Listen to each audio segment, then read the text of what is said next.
Hey guys, it's Crossroads here. Today I wanted to talk about my newest holding, Nvidia, and why I keep buying it hand over fist. So, Nvidia is my newest holding out of my portfolio. I have 8 total stocks, and I added it. I've talked about a little bit before why I added it, but I want to talk about why I continue to buy it and basically my very, very simple case for buying Nvidia here. I had some people ask me about this simply just because I tend to be earlier in stocks, earlier into the growth curve. And they said, aren't you just buying this late and behind the times? I still think that there's a lot of growth ahead for NVIDIA. Now, it's priced somewhat like that, but especially over the last 6 to 9 months, it's become a very compelling valuation that's difficult to ignore. So, first, let's talk about a little bit about DeepSeek. I have a separate video on that as well. But the near term implications as far as revenue demand, specifically for their H20s and H100 products, which are their core products. They also have data center. They're coming out with AI agents. We'll talk about some of that too in the future. We see here Sam Altman, actually, this is back in February 27th, mentioned GPT 4.5 was ready to go. And the bad news is, hey, it's a giant expensive model. That's great as an NVIDIA shareholder. We were wanting to launch it Plus and Pro at the same time, but we've been growing a lot and are out of GPUs. We'll add tens of thousands of GPUs next week. And a lot of those are coming from NVIDIA. They weren't the only ones that were saying this. Actually, on the same day, interestingly enough, Andy Jassy from Amazon actually said there's not enough chips and power to meet AI demand.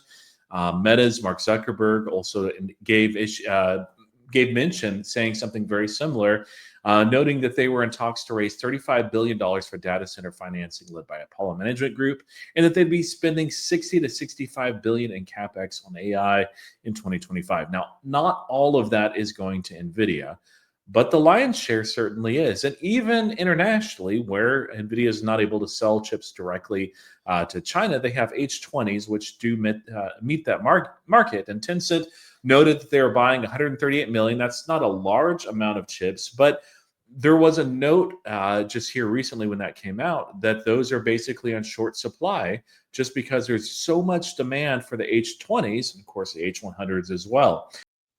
We can see also where they're at as far as some valuation. So this is just a very oversimplified. Again, we're not going and doing a deep dive here, but you can see this is the Batman index, and yeah, that's Broadcom, so that's the B in Batman. And we can see the current price to earnings of all these, and Google, of course, is the lowest. Nvidia is certainly looking decent at 41, but you can just see the growth potential here in the next 12 months that'll be at 29. Google will be at 20, which is not growing nearly as fast. Meta, of course, is growing very rapidly, doing very, very well. And yeah, Apple has a forward PE of 29 as well, but one is growing a lot more than the others. Now, even more so than valuation with this Batman index, think about out of these, which one company out of all these that are listed is the one that all the other players or most of the other players are dependent on? It's NVIDIA. When some of the largest companies in the world are dependent on your products, and by the way, this is just over the next year or two, it seems like that's going to continue. That's a good place to be. We see this chart here. This is from Red Chalk Group originally, and they note and they show the global data center industry, basically capex expenditure. This is not all going to Nvidia again, but certainly a large part of it is. And you can see this isn't just Amazon and Microsoft, Google, Meta buying, in the last 2 years. You can see that they've outlaid quite a bit of capex through the years. This isn't a new phenomenon, although it's certainly accelerating, and it's projected to continue to accelerate at least through 2026, probably out further as well. Simply because they want to stay ahead in this race. At some point, perhaps this will slow down, but there's a lot of other players that are much smaller. These numbers, by the way, are in billions. That just kind of shows you the scale. But NVIDIA is going to continue to scale. And this is one of the charts that I really liked. The Alchemist Investor put this up. And this is NVIDIA's stock and their EPS. And so you can see there's just this steady stair-stepping, climbing just like stairs. and yet the stock price fell off. And sometimes that happens with good companies that are growing rapidly. I expect we'll see that in Palantir down the road, where they're amazing, they're one of a kind, they're a unicorn, but at some point, the stock price will be flat or range bound or even trend down a little bit, like we've seen with Nvidia. While EPS is growing, that just means it's getting cheaper and cheaper. Now, we've talked about the current. I think the problem is for a lot of bears, they look at Nvidia and they say, okay, they're doing great right now. They're doing great probably in 2026 as well. What about 2027, 2028, 2029? Projections for 2027 out of the Batman stocks that we looked at and out of the Mag 7, other than Google, this one is the cheapest in that projection for 2027. Now, a lot can change between now and then, but that's just the fact of the matter. Now, they're not staying stagnant. Jensen Huang has all kinds of different conferences. He had one recently on AI agents and just featuring that. And you've seen, as far as conference calls, and not just conference calls, but earnings calls as well, the past couple of quarters, a lot of companies are mentioning AI agents. And again, not all of these are empowered by NVIDIA, but a lot of them are. And really, that's my simple case for NVIDIA, why I'm buying it here. Is Nvidia going to be like a easy 10x, in the next like 2 years or three? No, absolutely not. Something really weird would have to happen in the market. But will Nvidia compound and outperform? I think probably more so than maybe anything in the Mag 7 and Batman Index as well.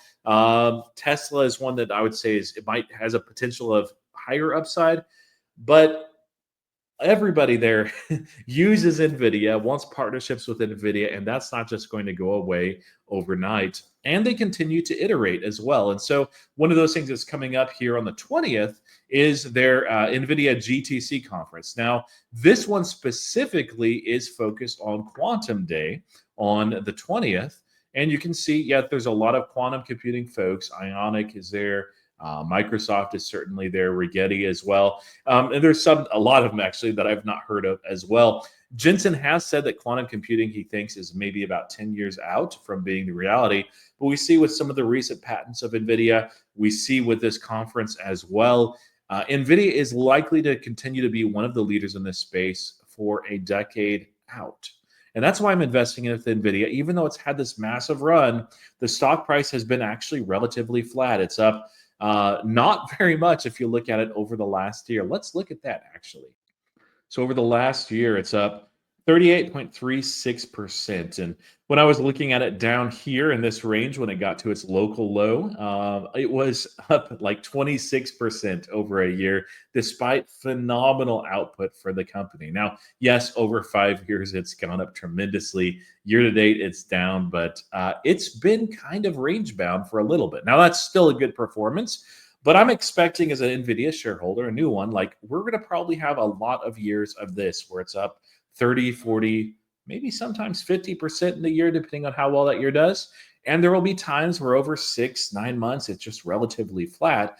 But while the underlying business continues to perform well and output continues to go up over time and they diversify their products, they're not simply a hardware manufacturer like they were in the past, but also quite a bit of software as well.